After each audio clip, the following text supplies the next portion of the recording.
Mas Hanta, kalau melihat statement pernyataan Mbak Puan ini, Mas Hanta sendiri melihatnya seperti apa? Ini hanya manuver PDIP agar Koalisi Perubahan segera umumkan cawapresnya sehingga PDIP bisa ukur kekuatan atau seperti apa? Ya, Cynthia yang menyampaikan adalah Mbak Puan, kemudian saya kira sejalan disampaikan oleh Mas Hasto. Kalau kita bicara PD Perjuangan setelah Ibu Megawati, orang kuat selanjutnya memang Mbak Puan dan Mas Hasto. Jadi kalau Mbak Puan dan Mas Hasto mengatakan ini, saya kira memang menarik dan layak untuk kita diskusikan. Nah, karena itu saya sebelum menyampaikan analisa tadi, ini poin saya dulu satu, ini menandakan bahwa pesan dari Mbak Puan ini PD Perjuangan menandakan bahwa cawapresnya Mas Ganjar memang belum final, belum kuat, namanya belum disimpulkan, satu itu. Yang kedua, ini juga menandakan PD Perjuangan masih membuka peluang seluas-luasnya kepada siapapun cawapres potensial, bahkan dengan spektrum ideologi yang tanda petik berseberangan pun yang jauh seperti Mas Ahy disebutkan. Nah, yang ketiga, yang ini yang ingin saya sampaikan, bisa jadi itu dibuka buat semua. Pertanyaannya adalah apakah betul disebutkan Mas Ahy ini kemudian bisa direalisasikan. Saya ingin mengatakan dari semua nama, secara realitas yang paling sulit direalisasikan atau diganti kalimatnya yang tidak mudah untuk direalisasikan justru adalah nama Mas Ahy. Tiga faktornya. Satu, karena secara historis, saya kira Mas Hasto yang salah satu memberi catatan kesulitan PD Perjuangan berkoalisi dengan dua partai, secara ideologi dengan PKS, secara historis dengan Demokrat. Bukan tidak mungkin, tapi ada kendala di sana. Apalagi kita tahu, tapi ini justru menjadi cair dan potensi menjadi lebur bagus juga, menyatukan misalnya orang persepsikan dua orang veto player, kingmaker dua partai ini Pak SBY dan Bu Mega, kemudian sulit kita membayangkan Bisa bergabung gitu ya? Demokrat akan bergabung, dua orang ini dalam waktu dekat akan bergabung. Yang kedua,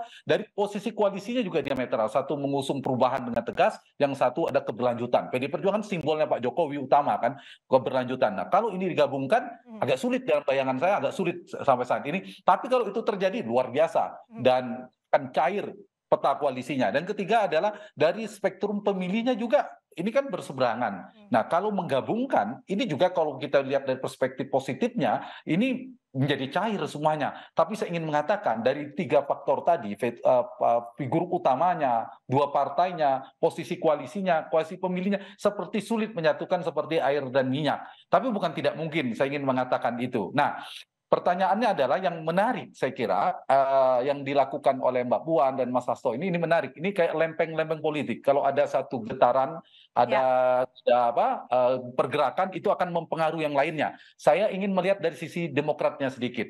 Yang menarik adalah posisi ini akan meninggikan posisi tawar AHY, Mas AHY di internal koalisinya.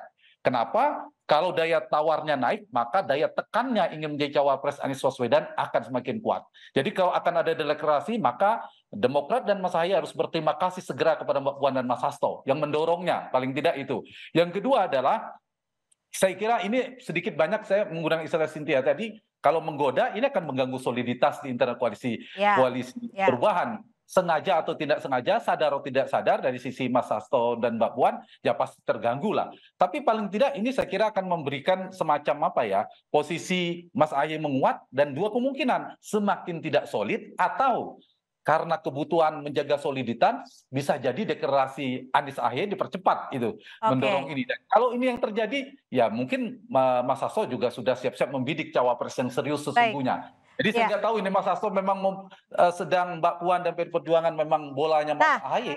Mas Hanta kalau melihat seperti ini kan tawarannya serius. Ini sirkulasi pilpres akan seperti apa nih menuju Oktober?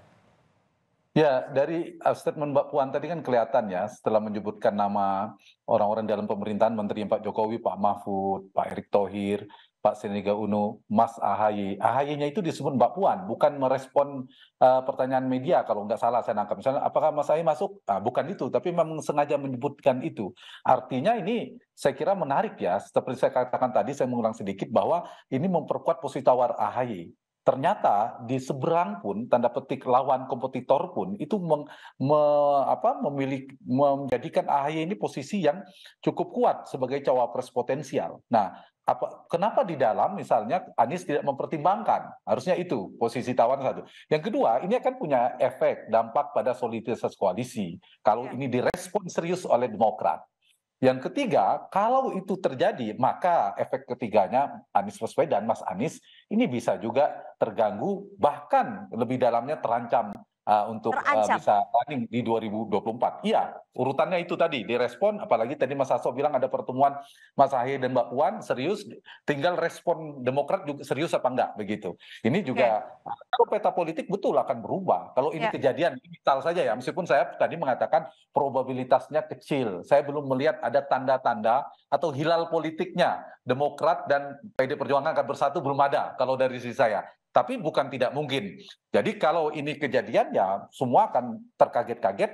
Ini was-was juga ini, terutama teman-temannya Pak Herman, Partai Demokrat di PKS dan di apa namanya di Nasdem Baik. terutama pasti was-was. Tapi di saat yang sama kecerdikan ini membuat PD Perjuangan juga posisi tawarnya kuat juga, Oke. membuka spektrum. Kalau kita bicara kebangsaan ya bagus, mencair semuanya. Tapi juga membuat peluang ke semuanya. Semua akan melihat peta ini akan berubah, Ya. termasuk Pak Jokowi dan Termasuk sebagainya. sirkulasi politiknya ya.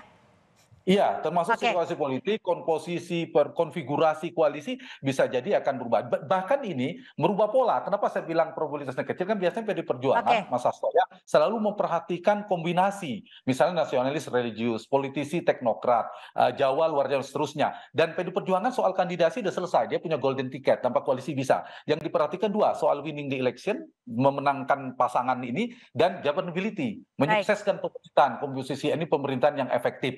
Dari sisi strategi terakhir saya tambahkan Cynthia, mungkin nggak ini terlaksana, mungkin bagi Mas Ganjar kebutuhan elektoral Mas Ganjar ada dua kan, dia memperluas, memaksimalkan ceruk yang sudah ada, dipenuhin ceruknya itu, Baik. berarti cari basis yang sama-sama Oke. misalnya pendukung Pak Jokowi, Baik. atau mendapat baru. Kalau Ya. mengajak AHY dan Kita sudah Demokrat cukup